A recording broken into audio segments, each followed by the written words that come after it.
알아야겠는데 잘 모르겠는 집요하고 태생적으로 논리적이며 심플한 멋을 놓지 않는 선한 사람을 섬깁니다. 안녕하세요. 이매진 대세 태차장입니다. 여러분, 주변에서 똑같은 재료를 가지고 만드는데 우리보다 훨씬 더 나은 결과를 만들어내는 경우를 혹시 보셨나요? 저는 개인적으로 라면을 조금 잘 끓이거든요. 그런데 저희 친척 동생은 셰프인데 저보다 짜파구리를 못 끓이는 걸 보면서 저 스스로 좀 우쭐우쭐 대고 있었던 기억도 좀 있습니다. 이런 일이 근데 전술가들의 지략 싸움이 펼쳐지는 축구판에서도 비일비재하게 일어나고 있습니다. 다들 유럽 축구가 더 재미있고 수준 높다고 생각하는 것도 잠시 국내 K리그 1부 리그에서 또 엄청난 돌풍의 어떤 사건들이 일어났다고 하죠. 이런 부분은 혹시 들어보셨을까요? 그래서 오늘은 축구판에서 벌어지는 전술과 철학이 어떻게 우리의 일상과 연결되는지, 그리고 이를 통해 어떻게 창의적 문제 해결까지 우리가 다다를 수 있을지에 대해서 한번 이야기해 보겠습니다. 국내 최하위 팀 중 하나였던 광주FC라는 구단이 있습니다. 네, 그 구단의 감독님인 바로 이정효 감독의 이야기입니다. 이정효 감독은 유럽 최고의 명장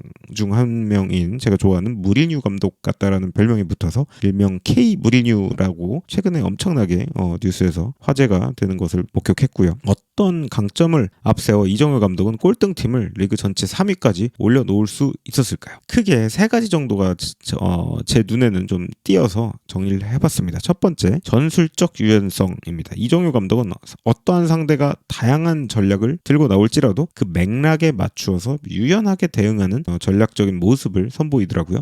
그래서 상대팀의 전략을 순간적으로 빠르게 파악을 하고 그에 맞는 최적의 전술로 맞서는 형태로 싸워 나가는 것을 종종 목격할 수 있었습니다.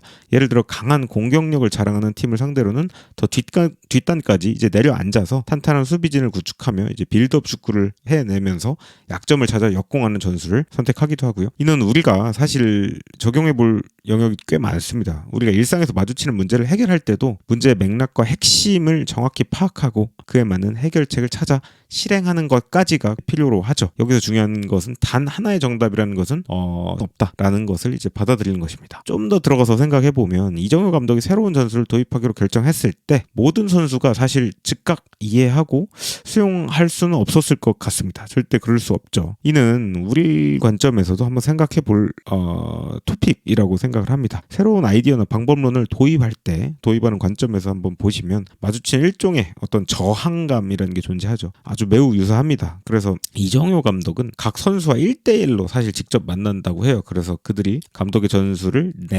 내재화할 수 있도록 직접 돕는다고 합니다. 이 과정에서 감독은 각 선수의 강점을 최대한 끌어낼 수 있는 형태로 응용을 한다고 하죠. 네, 그리고 두 번째는 세부 전략의 어떤 실행성 정도라고 이제 표현할 수 있는데요. 재미있는 사실이 하나 있죠. 최근 국가대표 감독이었던 클린스만 아시죠? 경질을 당했는데 직전 월드컵 감독 이제 벤투 감독과 이제 둘 다 4-4-2라는 전술을 구사하는데 왜 이렇게 결과가 천차만별이냐? 클린스만은 경질당하고 벤투는 정말 멋진 퇴장을 보여주었던 기억들이 우리 국민 속에 마음속엔 다 있을 것입니다. 그래서 이정효 감독을 비롯한 세계 최고의 명장들은 각 경기마다 세밀한 준비와 함께 이제 개별 선수들의 역할을 이제 명확하게 전술상에 구현한다는 거죠.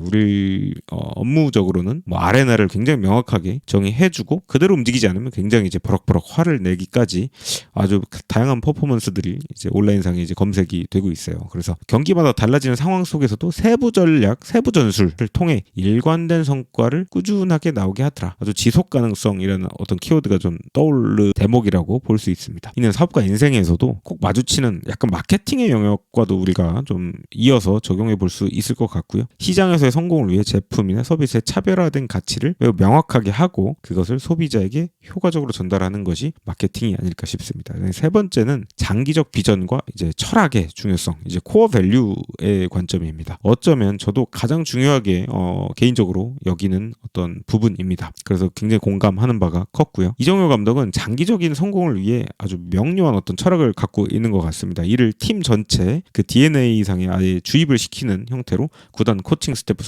선수단까지 전체를 이제 끊임없이 한 팀으로 움직이도록 그 DNA를 계속 주입을 하더라라는 것입니다. 이정효 감독의 이러한 접근은 비즈니스 리더들, CEO들, CFO들에게도 아주 중대한 교훈을 저는 준다고 생각이 듭니다. 그때그때 닥치는 대로 경기를 풀어가기보다는 지속 가능한 성장을 위한 전략과 전술 그리고 브랜딩까지 궁극적인 가치와 목표가 이제 온라인돼서 추구해 나가더라라는 점이 굉장히 와닿았고요. 이 과정에서 팀원들은 감독의 비전을 또 공유하고 개개인이 그 속에서 어떤 식으로 컨트리뷰션 이제 기여를 할 수 있는지에 대해서 충분히 이해하고 이제 실전에 나간다는 거죠. 이렇듯 우리가 정말 배워볼 수 있는 게 이 축구판에서도 굉장히 많다라는 점을 저는 좀 말씀을 드리고 싶었습니다. 전략과 철학은 단지 스포츠에만 국한되는 게 절대 아니죠.